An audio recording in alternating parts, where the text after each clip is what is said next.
Hey there, welcome. This is Pillow Talk with Tanya, a show where each week I'll be inviting you into my bed to have a little chat about love and relationships. This week I'm talking about the big sex. Are we having enough of it? Or is the whole thing overrated?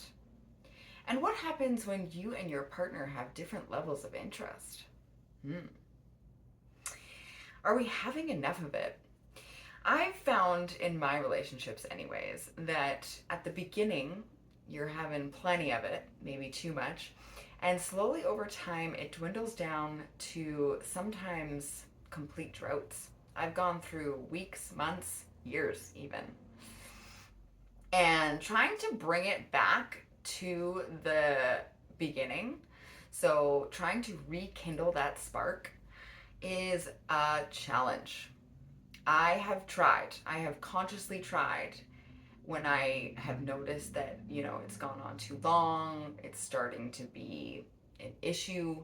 And I have found it to be an issue because I feel like it's an important part of a relationship and I feel like it keeps that emotional connection. But that's not for everyone.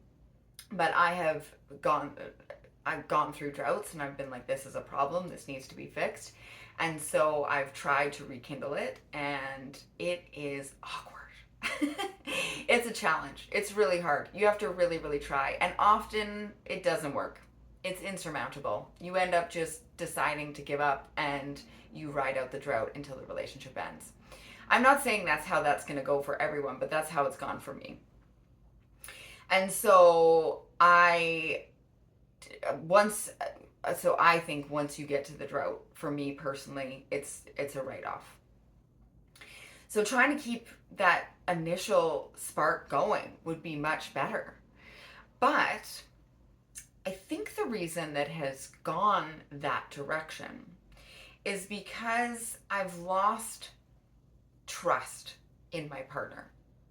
For me as a woman, if I don't trust you, if I don't think you're a reliable person, if I don't feel safe and secure with you, if I don't feel like you're predictable and sturdy, someone I can lean on, trust in, believe in, then I do not have any desire to be physically intimate with you.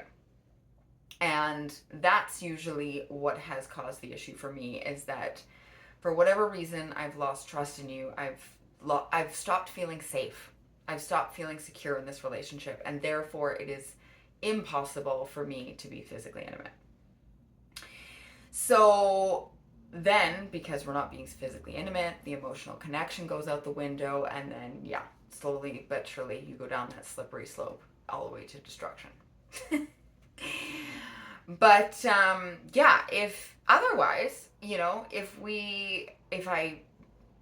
if the trust is still there, if I'm feeling safe and secure, if I feel like, you're the same person that I fell in love with, you're the same person that I originally met, then, or a better version of that, not someone that I don't understand or has gone the other direction, someone that I don't necessarily know that I want to be with.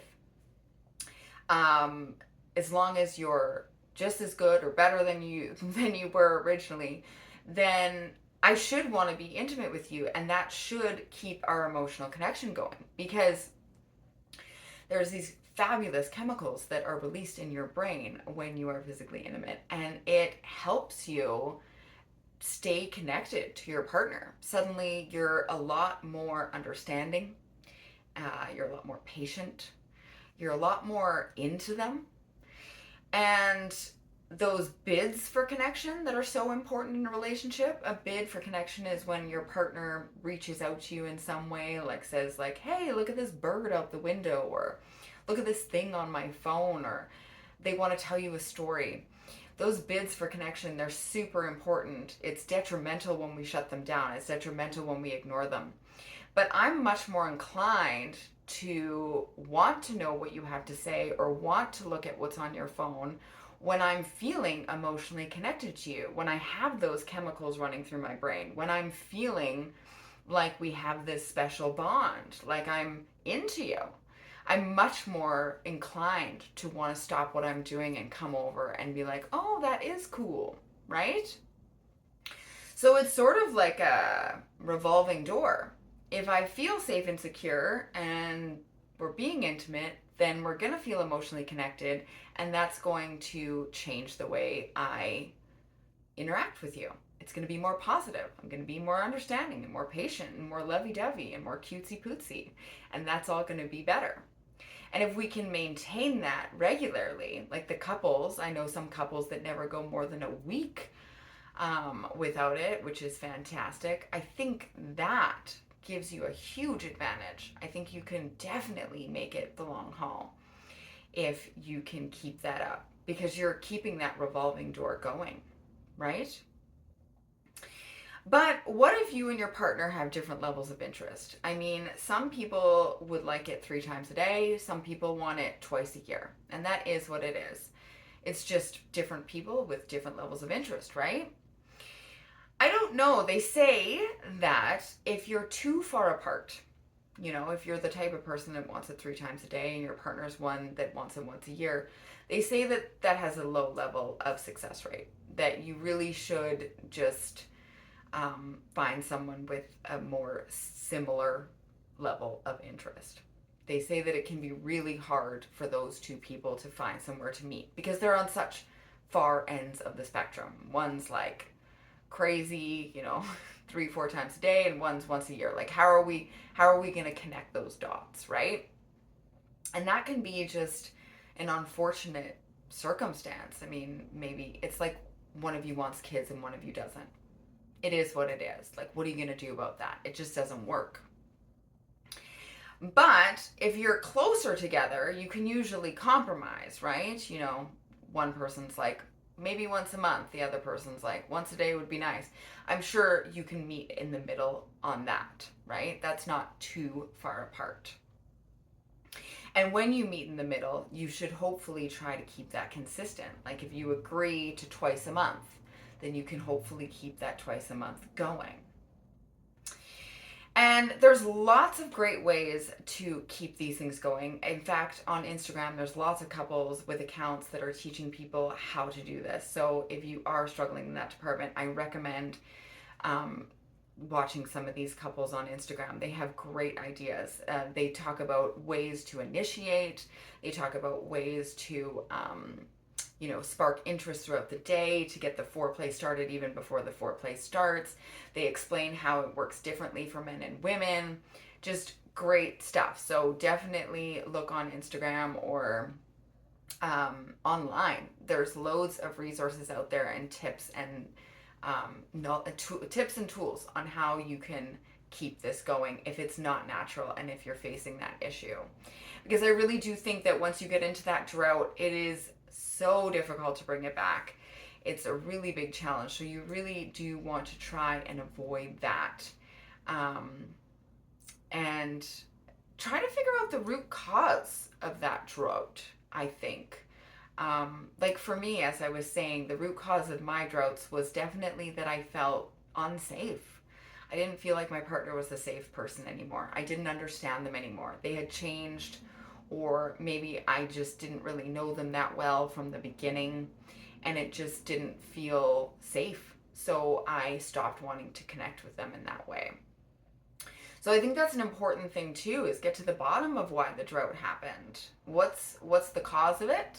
And then maybe try working it back into routine and then maintain it. Definitely try to maintain it. It's like cleaning a house, right? You don't want to wait until it's filthy, until it takes 3 days to clean it. You want to maintain it. You want to do little bits all the time to keep it clean. That's easier. Much, much easier. But maybe the whole thing's overrated. Maybe you don't need it at all. Who knows? I don't know. I think I need it. Everyone's different. As I said, everyone has a different level of interest. If you don't need it, that's great. Maybe your partner doesn't need it either. I'd be so curious to know how you keep that emotional connection. If you're not being intimate, how do you keep that emotional connection? Because I really do feel like that keeps it going.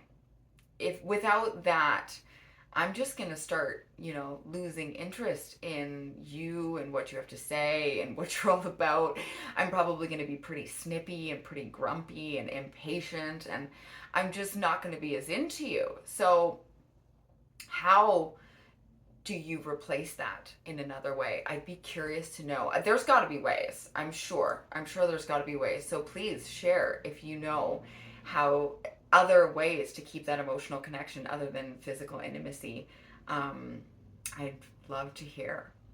And I'd love to hear all your stories on the subject. Please share, like, and subscribe as always, and keep voting in my weekly pillow polls.